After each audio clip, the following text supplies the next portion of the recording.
Hola, hola, ¿qué tal? Bienvenidos a su comunidad de Reconstruyendo una Vida Sin Adicciones. Nos encontramos en una transmisión más y para mí es un gusto y es un placer poder estar con ustedes en esta ocasión. Disculpen por la tardanza, les comento, las sesiones ya van a ser a las 8 de la noche. Ahorita por X o Y situación empecé un poco tarde, les ofrezco disculpas. Voy a tratar de ser puntuales para todas aquellas personas que habían escuchado el horario anterior, que era a las 7 de la tarde los martes. Ya vamos a pasar a hacerlo los martes, igual mismo día, pero a las 8 de la noche. Y bueno, vamos a empezar con este tema antes de que te vayas en este primer minuto, preguntándote y de cierta manera mostrando o buscando el interés que puedas colocarle a este video. Probablemente muchas veces te has preguntado, ¿qué tipo de relación mantengo con la persona cercana a mi vida con problemas de adicción? ¿Por qué me es difícil ponerle límites? ¿Por qué me siento culpable pese a que ya reconozco o todavía no he reconocido cuáles fueron mis errores? Y por ende, cuáles son las cosas que todavía me llevan a culparme e incluso a ceder a muchas de las cosas o comportamientos que la persona con problemas de adicción suele tener conmigo. ¿Por qué no me respeto? ¿Por qué no me valoro? ¿Por qué permito que me grite? ¿Por qué permito que me insulte? ¿Por qué permito que me manipule? ¿Por qué permito incluso que me agreda física, emocionalmente y por qué no también sexualmente o económicamente? ¿Por qué? He de decirte que el día de hoy vamos a hablar entonces de lo que es la codependencia como relación. Para algunos, un término muy común, para otros tal vez es la primera vez que lo escuchan. Algunos dicen que no existe la codependencia, los más radicales, los investigadores, otros lo llaman o lo denominan coadicción. Un coadicto es aquella persona que vive la adicción de su familiar, pero como cómplice, como aquel colaborador incluso, o por qué no decirlo también tal vez como aquel que le permite el acceso a mantener su conducta adictiva. Pero bueno, después de esta introducción, vamos a retomar un poquito lo que habíamos dejado pendiente en las etapas de cambio de los autores Di Clemente y Prochaska, donde hemos estado ya hablando 3, 4 videos de ello, pero el día de hoy lo vamos a retomar y lo voy a finalizar muy brevemente. Hablábamos en el otro video de la quinta etapa de mantenimiento o de mantención. Hablábamos que en esta etapa la persona ya se mantiene sin consumir, se busca mantener ocupado, productivo, alejado de factores de riesgo. En el primer punto que evaluamos, que es la disposición al cambio, no solo son percibidos los aspectos adversivos de la conducta adictiva como superiores a los gratificantes del cambio, sino que también comienza a ser valorados el balance decisional. En esta cuestión de la disposición al cambio, recordemos, en una primera etapa la persona negaba tener un problema de adicción y negaba el recibir la ayuda o la atención psicológica o el tratamiento residencial como una opción para dejar de consumir. En esta etapa, la persona busca de entonces que esas cuestiones que en algún momento perdió, que esas cuestiones que en algún momento creían que era una ganancia, sean un motivo para tomar sus decisiones, que hoy sus decisiones sean más con mayor convicción, con mayor seguridad, con mayor fuerza al tomarlas, no solamente pensando en él, sino en las personas que pueden estar cerca de él. Y discúlpenme si me estoy yendo muy rápido, pero ya ven que a veces quiero terminar un tema y luego me alargo y obviamente tengo cosas que decirles. Me da mucho gusto que hace poco una persona a través de Instagram me contactó diciéndome que ha escuchado el podcast y que de cierta manera le ha ayudado. Y eso créanme que para mí es muy fructífero, es muy satisfactorio. También compartirles, ya vieron las imágenes de la convivencia que tuvimos con los adolescentes, que créanme que estoy feliz, estoy contento de que aunque no fueron muchas las que colaboraron o contribuyeron a eso, pues de cierta manera se logró. Sí, aproximadamente gastamos 1,100, 1,200, los 600 que se colectaron o recolectaron, y la demás o el resto, pues de parte de su servidor. Que si yo tuviera, créanme que lo haría constantemente, pero la invitación está ahí, en la página aparece el número de cuentas. Si en algún momento quieres hacer una aportación voluntaria, con mucho gusto es bienvenida. Tu servidor no cobra nada por este servicio, por esta atención, por esta información. Y bueno, ahora, en esta etapa de mantenimiento, en el segundo punto que se evalúa, que es la conciencia del problema, las personas con problemas de adicción se mantienen sin consumir, como ya lo habíamos mencionado, y se tiene conciencia total del problema. Aquí ya la persona sabe que tiene una adicción. Punto. Ya sabe, ya lo acepta. No puede negarlo, no puede decir que lo desconocía, no puede decir que lo ignoraba. Aquí la persona ya tiene totalmente en su concepción, en su mente, la idea de que él es consumidor. Aquí definitivamente se sabe que el problema de adicción es un problema que debe de atender. Ya no es cuestionable, ya él no se lo cuestiona. Pero imagínense todo el proceso que hemos vivido en estos 5 videos ya que llevo describiendo las etapas de cambio. Ahora, el tercer punto del que vamos a evaluar en esta etapa de mantenimiento, al igual que en las otras etapas, es el balance decisional. Aquí el deseo de consumir disminuye totalmente.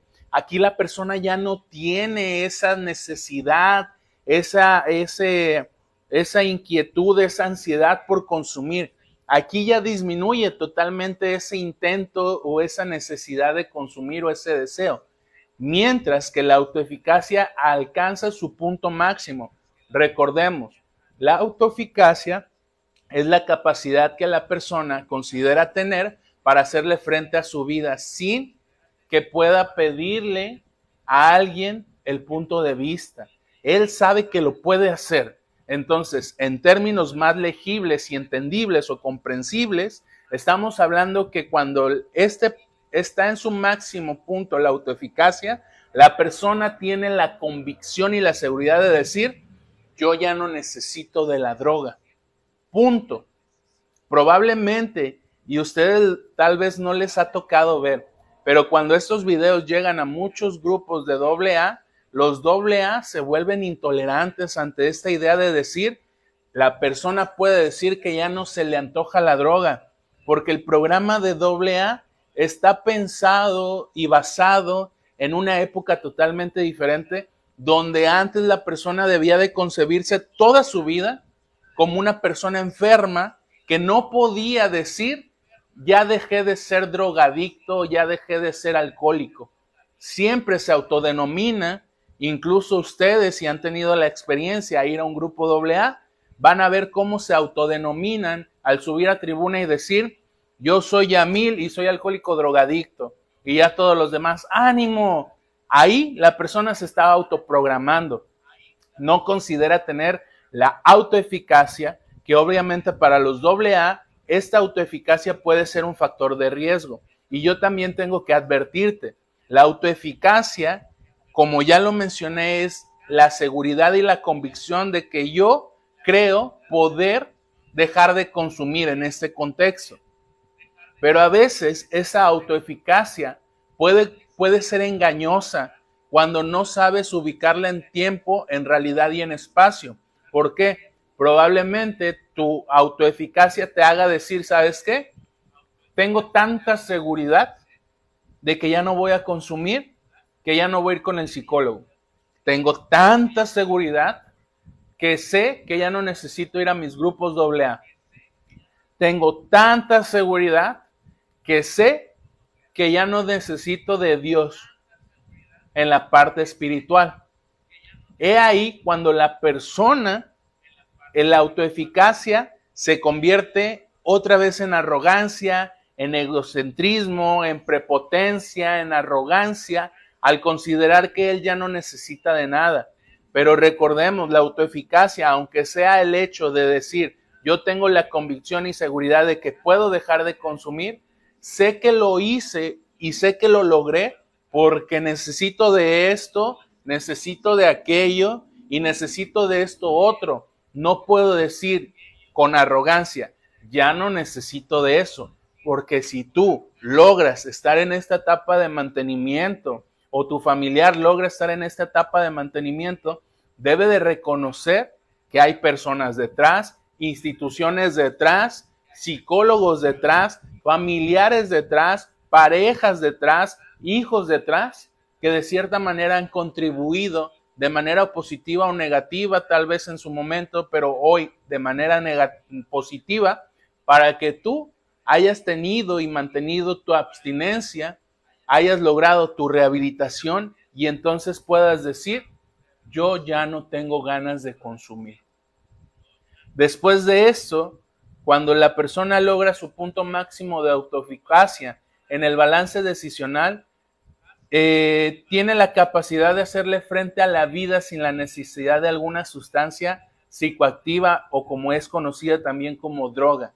Aquí la persona ya no necesita, cuando se enoja, cuando está triste, cuando está alegre, cuando acaba de tener la muerte de un familiar, cuando acaba de perder un trabajo, cuando tal vez se divorció o se separó de su pareja, ya no necesita ante esas situaciones adversas que todo ser humano en esta vida va a vivir, ya no necesita irse a aislar o ir a buscar una solución en el alcohol, en el tabaco o en las drogas. En esta etapa de mantenimiento la persona ya entendió que durante su vida va a vivir situaciones trágicas, dolorosas, traumáticas, desilusiones, desamoríos, engaños, fracasos, pérdidas.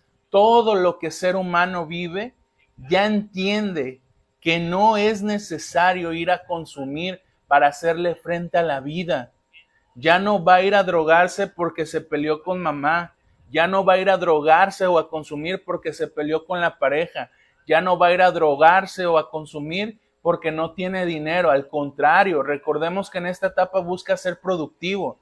Él, ante una pérdida de empleo, va a decir, pues bueno, busco otra alternativa, me pongo a trabajar en lo que sé, en lo que haya, mientras encuentro algo de lo que yo sé hacer, qué sé yo, ¿sí? Al igual, si pierde la pareja, pues dice, bueno, ya no quiso estar ella conmigo, debo de aceptarlo, no tengo por qué aferrarme a la persona, ni considerar ni creer que la persona que está a mi lado o estaba a mi lado es quien me da la seguridad, la confianza, el amor y todo lo que la persona creí que me brindaba. Ya no, en esta etapa ya no.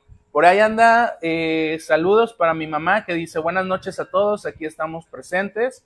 Para Vika García Zamora dice, saludos Yamil, gracias por toda la información que me brindas. Al contrario, Vika, gracias a ti por permitirme ser escuchado y visto por ti. A Erika Ortiz que dice, buenas noches, un saludo cordial, igualmente Erika. Y por ahí también ya se acaba de conectar mi coach Leo, que anda ahí apoyándonos como a veces lo pido con las reacciones de me gusta, me encanta, me importa, dependiendo de la reacción que nos quieran regalar. Muchísimas gracias, coach.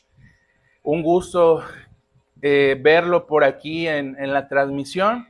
Y pues bueno, ahora, ya hablamos entonces de la etapa de mantenimiento en cuestión a la disposición al cambio.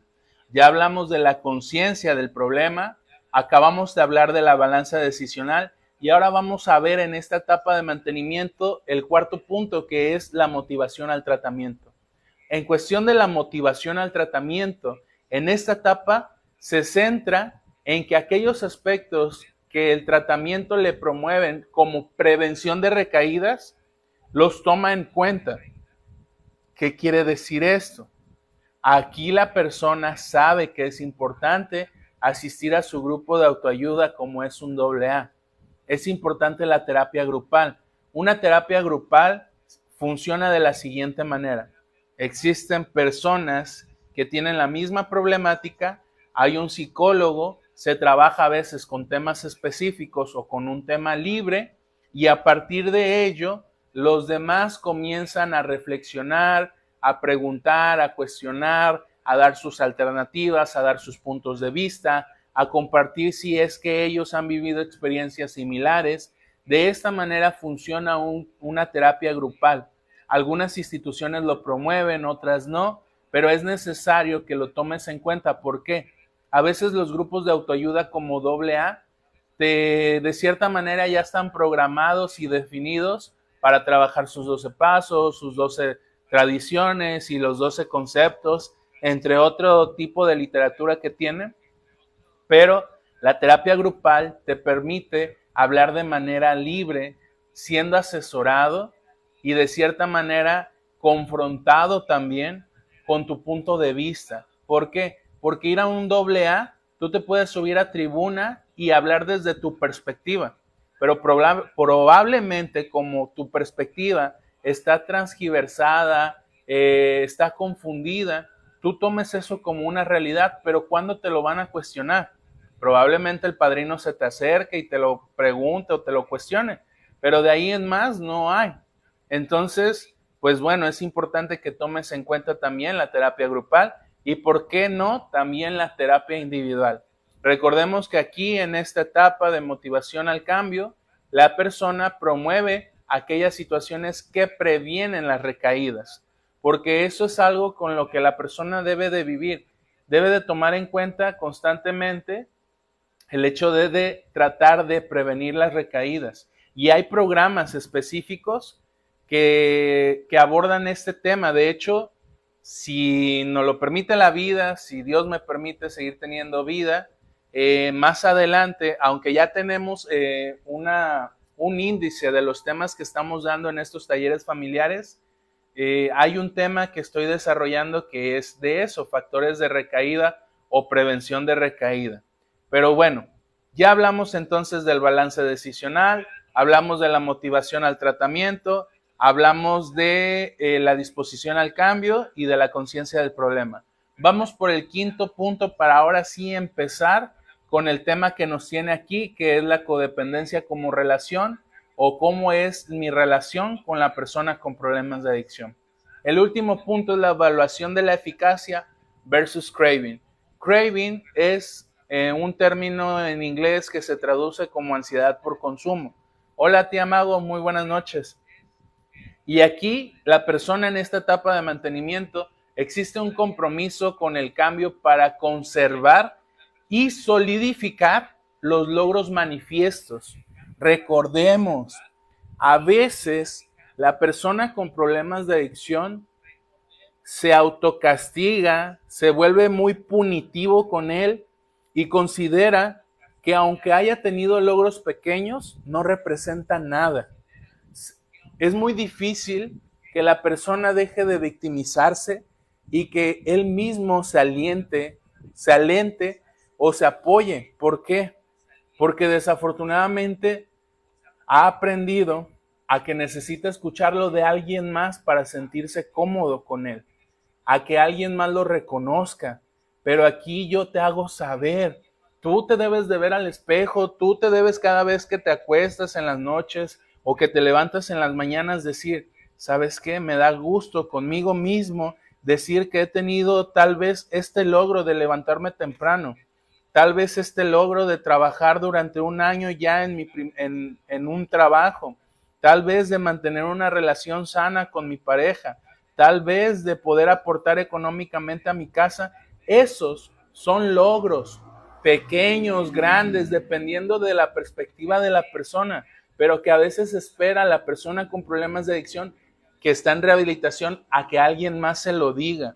Y yo les digo, les confieso, yo a mis pacientes les digo, no te esperes a que tu familiar te lo haga saber, porque desafortunadamente, como la familia es una familia disfuncional, a veces el reconocimiento social o familiar está muy denigrado, no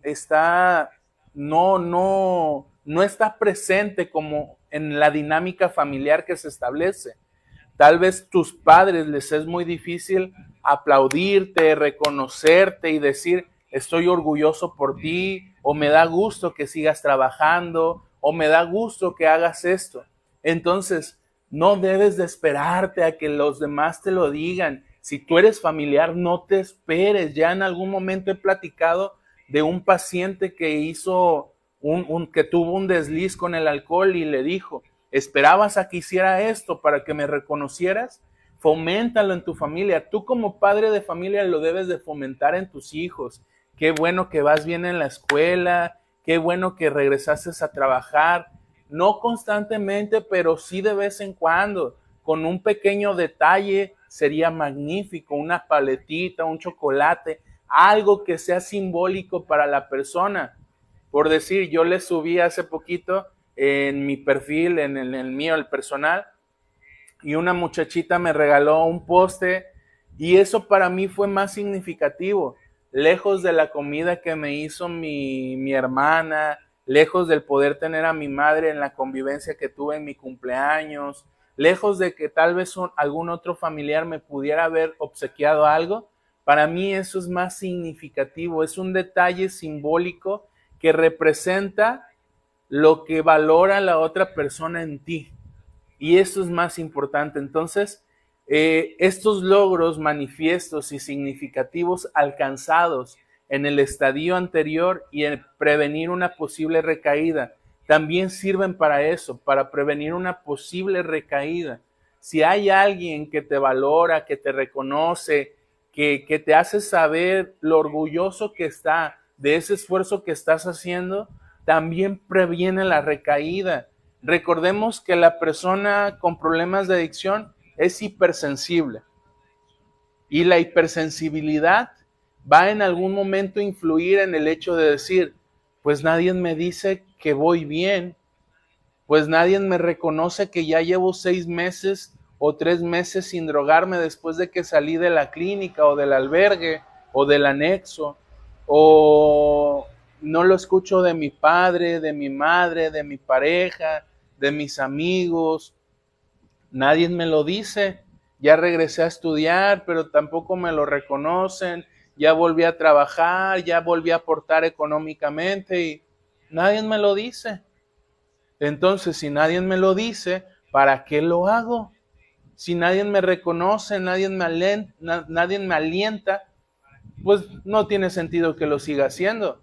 Así piensan muchas veces las personas con problemas de adicción y es ahí cuando entonces se colocan en una posición de riesgo para probablemente tener una posible recaída. De manera muy general, este es el tema de la etapa de mantenimiento. Fui muy breve y muy conciso en esta ocasión, sin ejemplificar tanto, para ya darle término a las etapas de cambio de los autores Di Clemente y Prochaska. Este tema lo debes de tener muy dominado tu psicólogo, tu futuro psicólogo que probablemente nos llegues a estar viendo o que llegue este video a tu celular, pero es un tema que debes de tener así. ¿Por qué? Porque a tus pacientes los vas a evaluar conforme a estos criterios. A ver, ¿qué tipo de paciente tengo enfrente de mí? ¿Está en la etapa de precontemplación, en la etapa de contemplación? ¿Ya ha logrado abstinencias durante largo tiempo y tal vez ha estado en la etapa de mantenimiento y volvió a consumir? ¿Qué está pasando? ¿Cuáles son sus errores? ¿Dónde está su motivación? ¿Cuáles han sido sus razones y por qué no funcionaron o fueron una base sólida para permitirle seguir en abstinencia? Estas preguntas que yo te hago no se hacen de manera directa al paciente. Yo te las estoy diciendo porque es lo que te cuestionas como psicólogo, es lo que yo me cuestiono como psicólogo. No todos trabajamos de la misma manera, entiendo, pero esta es la manera en que yo he aprendido a trabajar con mis pacientes. Voy a leer algún otro comentario. Bueno, por ahí mi tía ya la saludé y mi coach dice, buenísimo tema, gracias coach. Leo Bringante y mi amigo Luis Garibay anda por ahí viéndonos en la transmisión, que es un gusto para mí que pueda estar ahí compartiendo con nosotros este momento. Ahora, vamos entonces al tema de lleno, que ya nos quedan 20 minutos para explicarlo, pero vamos a darle continuidad a ello. Antes de empezar, bueno, recuerdo el tema. Título, la codependencia como relación. ¿Cuál es mi relación con la persona con problemas de adicción. Este viernes tenemos un taller familiar donde vamos a hablar de los tipos de apego. Este tema, el apego, está muy relacionado con la codependencia. ¿Por qué? Porque si tenemos un apego inseguro o un apego ambivalente, tendemos a ser codependientes. Y el tema del apego es algo que nos impacta en nuestra vida. Cómo nos relacionamos con nuestra familia, cómo nos relacionamos con nuestros amigos, cómo nos relacionamos con el contexto, con el entorno, con el ambiente, y cómo nos relacionamos sobre todo con la pareja. ¿Por qué somos inseguros? ¿Por qué somos ansiosos? ¿Por qué le cuestionamos si nos ama o no? Todo esto tiene que ver con el apego.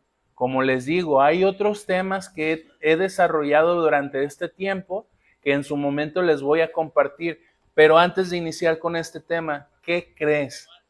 Tú que me estás viendo, tú que me vas a ver, o tú que nos estás viendo después de la transmisión en vivo, o que nos estás escuchando en Spotify.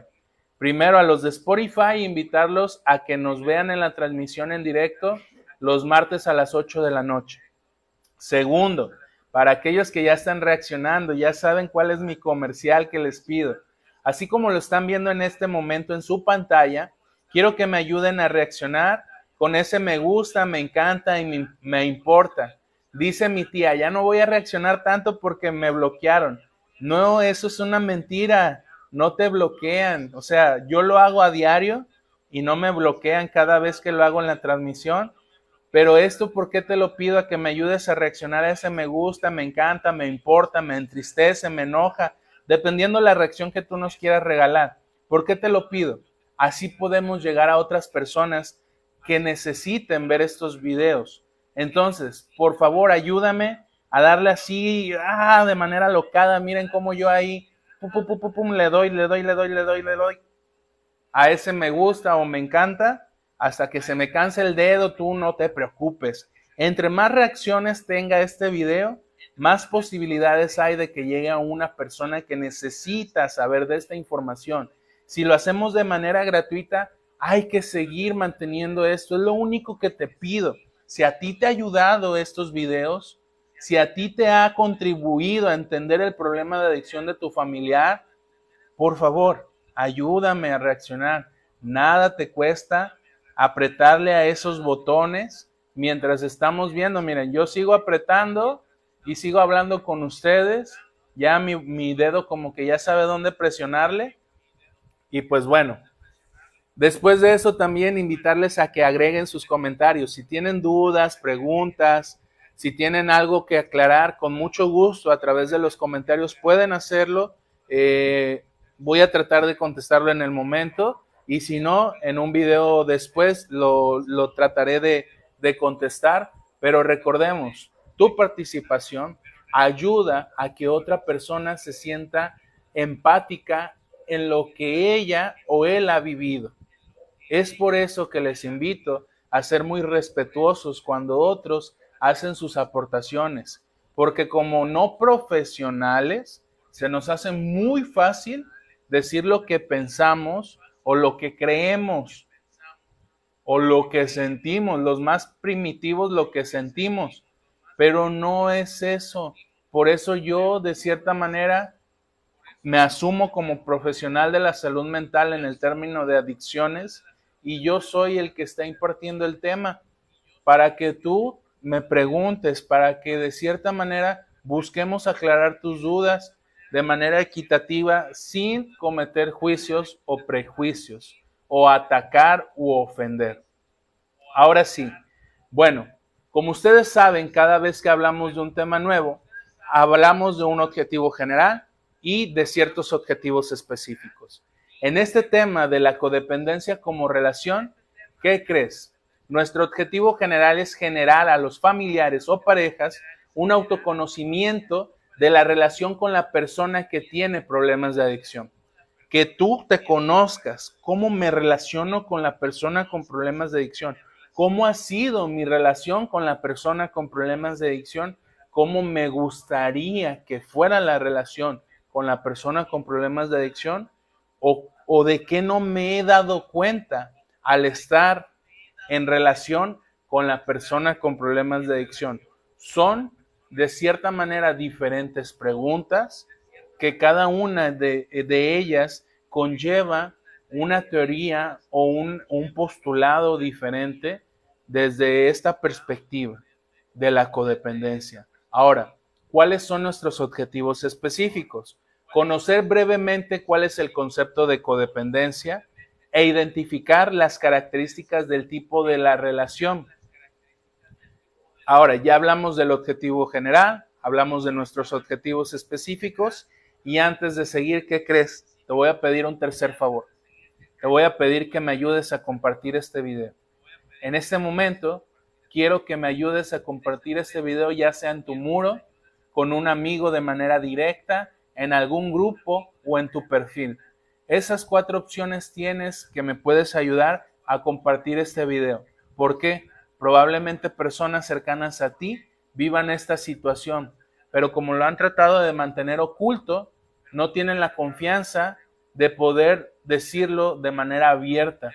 Pero tal vez este video les pueda servir y de cierta manera sacarse de dudas para que ellos en algún momento se acercan a instituciones. Yo les recuerdo, esta página surgió porque sabemos, o yo más bien sé, que hay personas allá afuera en nuestro contexto real que no se acercan a las instituciones a recibir orientación o asesoría para saber qué hacer con su familiar, para saber cómo ayudarlo, para saber qué hacer ante esta situación.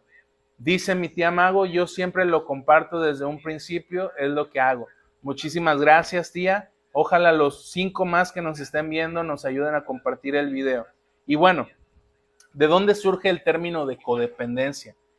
Cuando hablamos del término de codependencia, debemos de retomarnos a los años 50, cuando en los Estados Unidos a las esposas de los alcohólicos se les llamaba coalcohólicos. Posteriormente, en los 70s, con la proliferación de las dependencias a sustancias químicas, el término se transforma y la persona y las personas vinculadas en plano emocional a los adictos se les comienza a nombrar codependientes.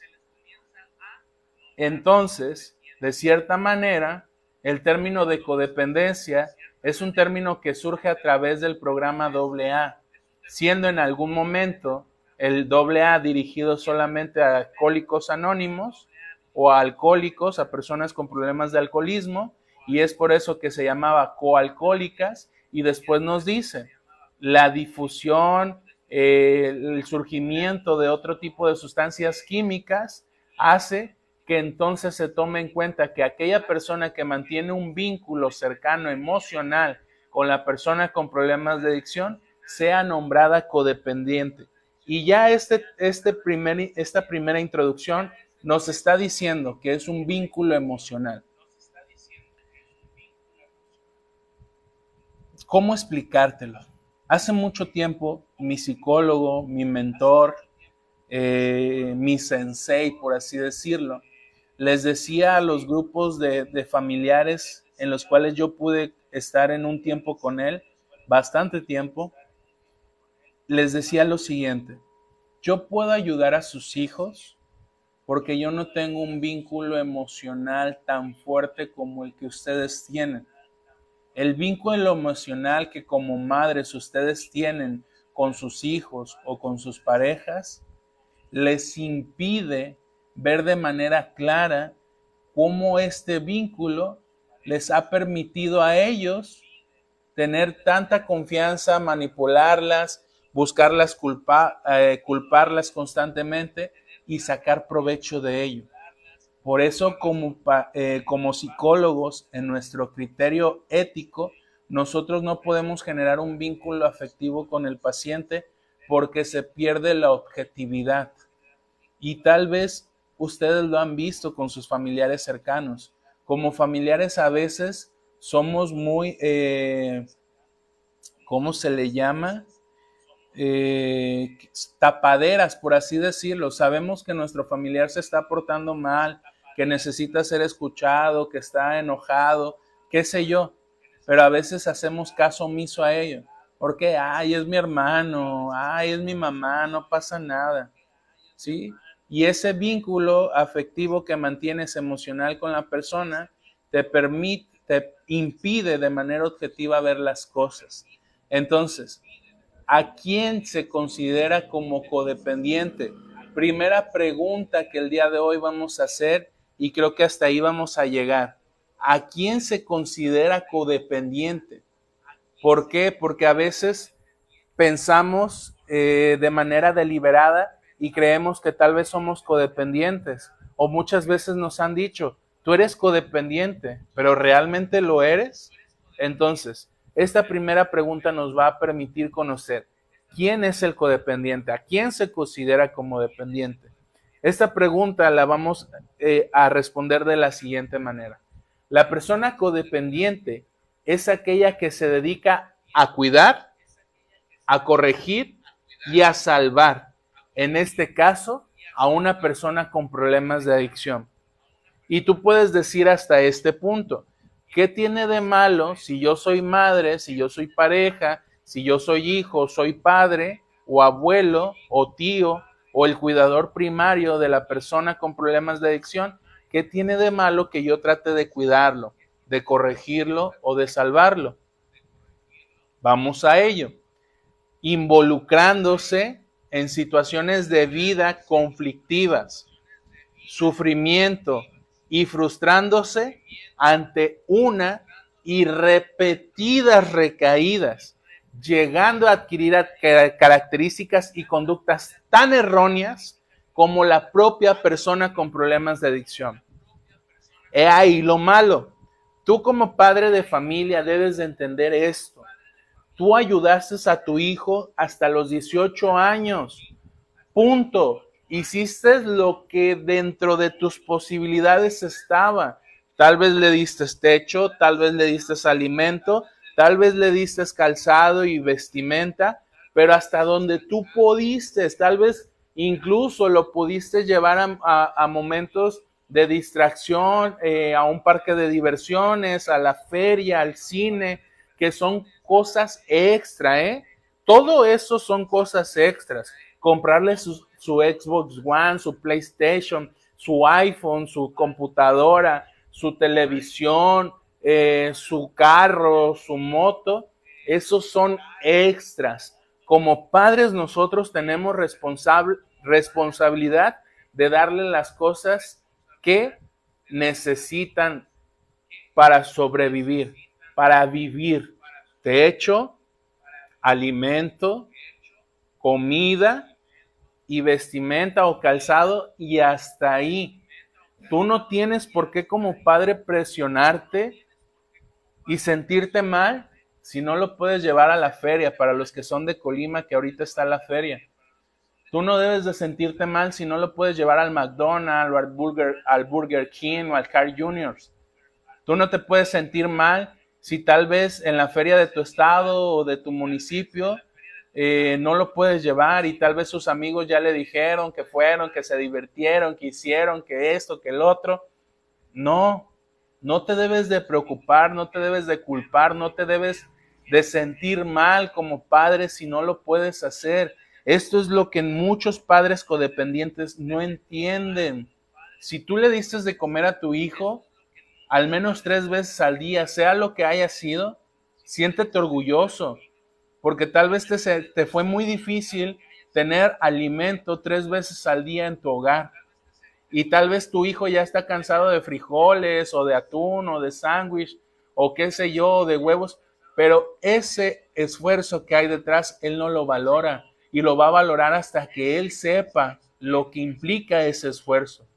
Si tú le diste zapatos, si tú le diste qué vestir, aún así no haya sido de marcas, tú no debes de sentirte culpable.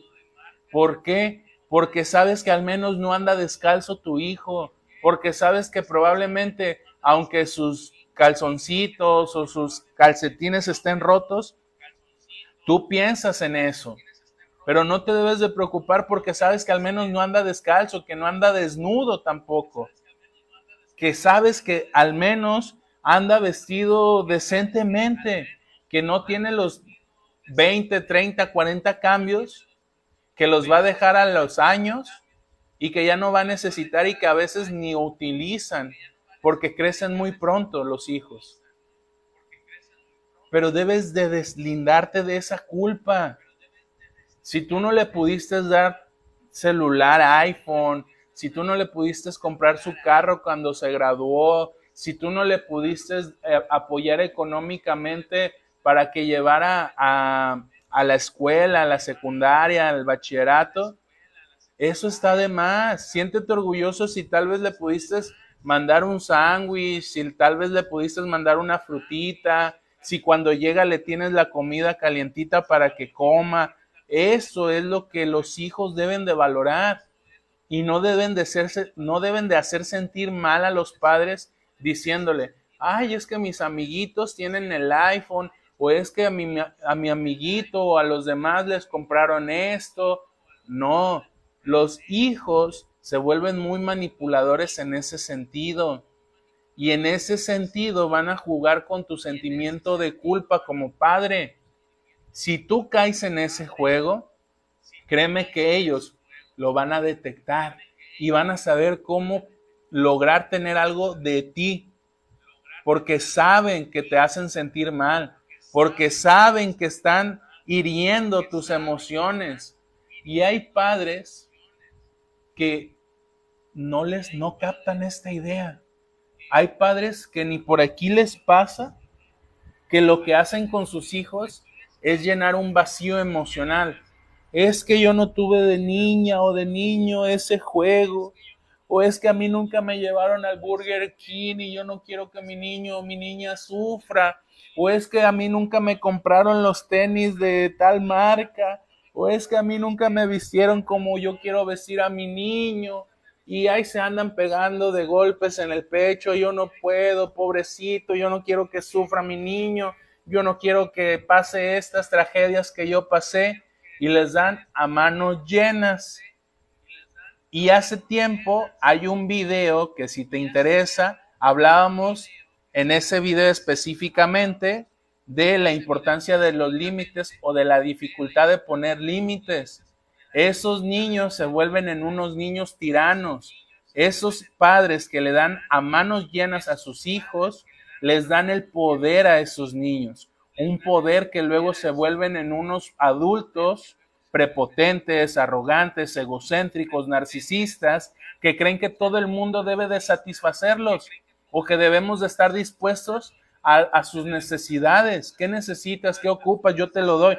No, están mal, pero se dan cuenta cómo desde que están pequeños es importante poner límites, no tratar de salvarlos mucho de esas cosas, porque en ese video también hablábamos de un poema de Sor Juana Inés de la Cruz, que ahorita no me lo sé muy bien, no lo recuerdo muy bien, de manera literal se los comparto, pero decía, aprende a tu hijo que tenga hambre, permítele a tu hijo que tenga frío, permítele a tu hijo que se caiga, permítele con todo esto a tu hijo que aprenda que tú no siempre vas a estar ahí para ayudarle. Esa es la interpretación ahorita de ese poema, que lo pueden buscar, creo que se llama Permítele a tu hijo volar, de Sor Juana Inés de la Cruz. Pero esto solamente para que entiendas a quién se considera como codependiente. Entonces, esta persona mantiene un vínculo emocional que muchas veces es la madre o el padre también, o los hermanos, o la pareja, y entonces tratan de cuidarlo, pero ante situaciones conflictivas. ¿Qué son situaciones conflictivas que yo como psicólogo escucho? Es que ya se metió con el crimen organizado y me lo quieren matar. Y yo ya pagué por él para que no me le hagan daño. Y yo ya lo voy a albergar para que no lo encuentren y cuando salgan nos vamos a ir a otro estado. Imagínate, tú como madre estás poniendo en riesgo no nada más a tu vida, sino a toda tu familia. La persona codependiente no se da cuenta de que hay otras personas que dependen de ella o que tienen un vínculo cercano afectivo o que quieren tener un vínculo cercano afectivo contigo, pero tú no te das cuenta de ello y solamente te centras en la persona con problemas de adicción. Y para los demás hijos es injusto. ¿Por qué te fijas en él? Si yo estudio, si yo trabajo, si yo soy funcional, si yo tengo mi departamento y la persona con problemas de adicción, que es mi hermano, no trabaja, no estudia, no tiene nada en la vida y nada más te enfocas en él. Para los hermanos es muy injusto. Entonces, esta persona también sufre por la adicción del otro, sufre porque ya lo albergaron, sufre porque ya lo detuvieron, sufre porque ya lo amenazaron, sufre porque no deja de drogarse, sufre porque ya terminó con la pareja, sufre porque ya perdió trabajo, sufre por todo. Y eso no es sano. Tú no puedes sufrir por el otro. Puedes ayudarle, puedes preocuparte, puedes proponerle, puedes buscar de cierta manera alentarlo, pero preocuparte en un sentido donde te conflictúes o te metas en situaciones conflictivas y sufras, porque el sufrimiento es una elección, déjame decirte, ya lo he comentado en otros videos también. El sufrimiento es una elección de un pensamiento obsesivo del querer seguir autoflagelándote, seguir dañándote y tomar la decisión de seguir como tal, obsesionado en algo que no se va a lograr, en algo que no se pudo y en algo que jamás se va a lograr, pero que tú deseas y anhelas seguir aferrado a eso. Eso es sufrir. Y la persona sufre por eso.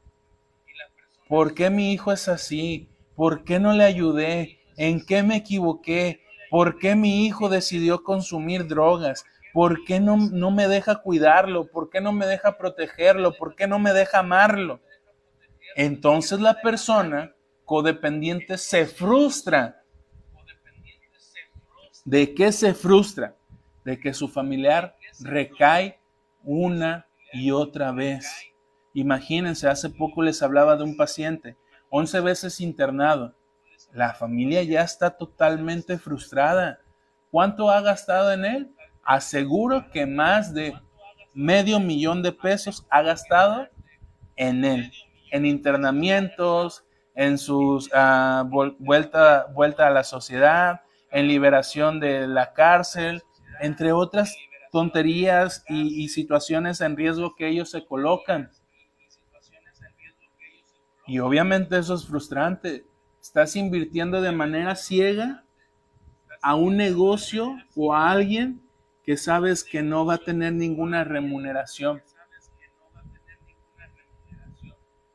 Pero a veces nosotros psicólogos les decimos, ya no inviertan, dejen que sufra, dejen lo que viva, dejen lo que asuma su responsabilidad de las consecuencias de su conducta adictiva.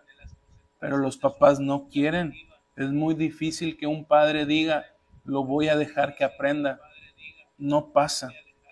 Entonces, el padre o el codependiente, entonces también comete conductas erróneas. Hace tiempo les decía que esto tiene el término también de conductas facilitadoras. Los codependientes facilitan, tal cual, aunque se escuche feo, al familiar con problemas de adicción a que siga consumiendo. ¿Por qué? Sabe que no le puede dar dinero y le da. Sabe que debe de exigirle dinero y no lo exige. Sabe que le debe de exigir que estudie o que trabaje y no lo hace. Sabe que le debe de exigir y lo debe de incomodar para que él busque su independencia después de los 18 años y no lo hace porque no se quiere quedar sola o solo. Sabe que debe de decirle que necesita ser un buen padre responsable y no lo hace, no lo confronta. sabe que tal vez en la relación de pareja en la que está, él es violento, él es agresivo, él es manipulador, él es infiel, y no lo confronta y le dice, a ver, ya, respeta a tu pareja, asume tu papel como hombre, cuídala, protéjala, ámala, quiérela, valórala. Y la madre, callada.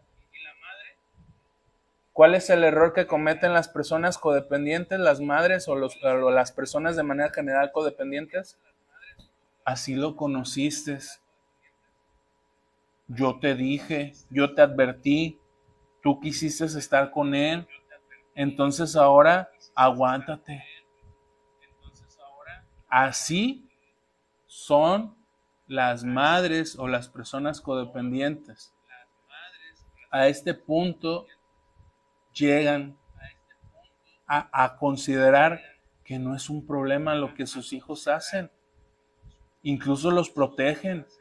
Incluso se les hace extraño que alguien más les diga que es agresivo, que es un bueno para nada, que no tiene motivos para vivir, que solamente se la pasa robando, drogándose, alcoholizándose, qué sé yo. Hablando de manera muy despectiva, pues, de la persona con problemas de adicción, pero para ellos se les hace extraño. Por ahí anda mi amiga Patti, me da mucho gusto que mi amiga Patti ande por ahí, dice, buen tema, ¿qué se puede hacer cuando ya se habló con el hijo y no quiere tener un propósito? Dejarlo, que asuma su vida, que asuma su responsabilidad. Pero esto no depende de ti como hermana, como hermano, depende de los padres.